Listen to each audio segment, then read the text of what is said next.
everyone. Someone in the comments recently asked me why my chest was the biggest issue for me. I've mentioned that in a few videos that my chest is kind of like, or it was like the biggest issue that I had with my body, the biggest struggle I kind of had. Um, and I think it was a combination of a lot of things.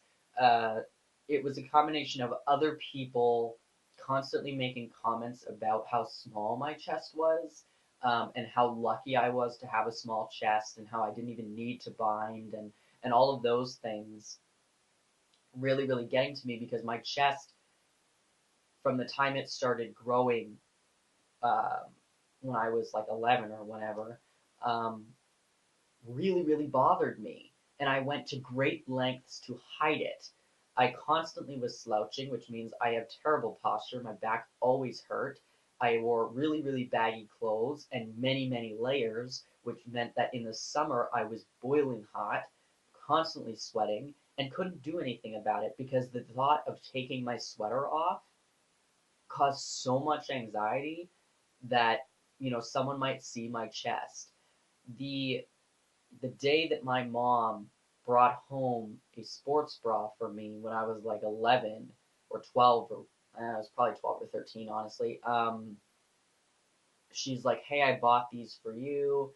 You know, you should probably start wearing them." I threw them in the back of my closet because they made me want to throw up. And I didn't touch them for another year or so. And the only reason I did is because my chest started to hurt from not wearing anything to support myself. And so it just like anytime I put one on, I just felt this deep, like, I need to throw up right now. I'm so uncomfortable with myself. I never owned or wore like an actual bra. That never happened. Nobody ever bought me one. I've never worn one or owned one. I only ever had sports bras, and I stopped wearing them immediately after I got a binder, because as soon as I got a binder, I was binding, and if I wasn't binding, I wasn't wearing anything at all, because you want to breathe once you take your binder off. So at that point, I was just wearing an undershirt with a t-shirt over it when I was at home. Um, yeah, my chest was such a visible thing, and also it seemed so easy to correct. Top surgery was one of the first things. I found top surgery results before I even knew what testosterone was, and hormone replacement therapy. So for me, the first thing was I want top surgery. I want to get rid of my chest. I want it to be flat. I want it to look the way that I feel it should look. And then I found testosterone and was like, oh, that's a good idea too. But I always thought I would have top surgery well before I started testosterone. That had always been my plan. It didn't work out that way, and it worked out for the better anyway. Like, I'm glad I started T when I did, but my plan was always to start testosterone after I had had top surgery, um, because my chest was just that discomforting to me, and I think it just had to do with, like, it's right there. Like, my face is here, my chest is here. It's so in my face all the time. When you look in the mirror to the side or whatever, like, anything would cause me anxiety if I saw any kind of lump, even when I was binding. Like, it just constantly, I was like, does this make me look flat? Like, is this I it was just a constant worry for me. Anytime someone touched me or got too close to me, I just didn't want them near me, because I knew that if they actually, like, pressed up against me, they would feel something unnatural there. And it just caused so much anxiety and pain, physically, emotionally, everything. Even when I was binding, I wore layers. I wore just as many layers as when I wasn't binding, um, because I was terrified of people being able to see the binder through it, or seeing the bump that the binder creates.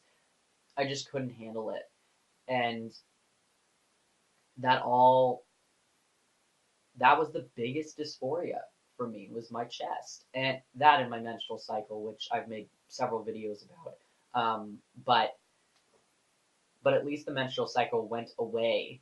It came once a month, but there were points where it wasn't there.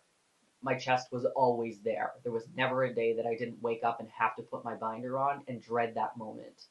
And it just became something that really, really upset me right from the get go.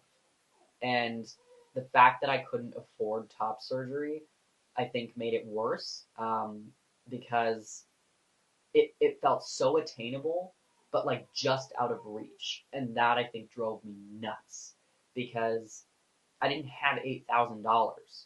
And it just felt so far away, but so close because the surgeon was like less than an hour away from me.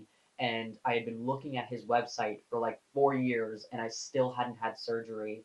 And I just was thinking back to my like 13-year-old self looking at that website, going, I'm going to have that one day. I'm going to do that. And I hadn't done it yet. And it just really, really upset me.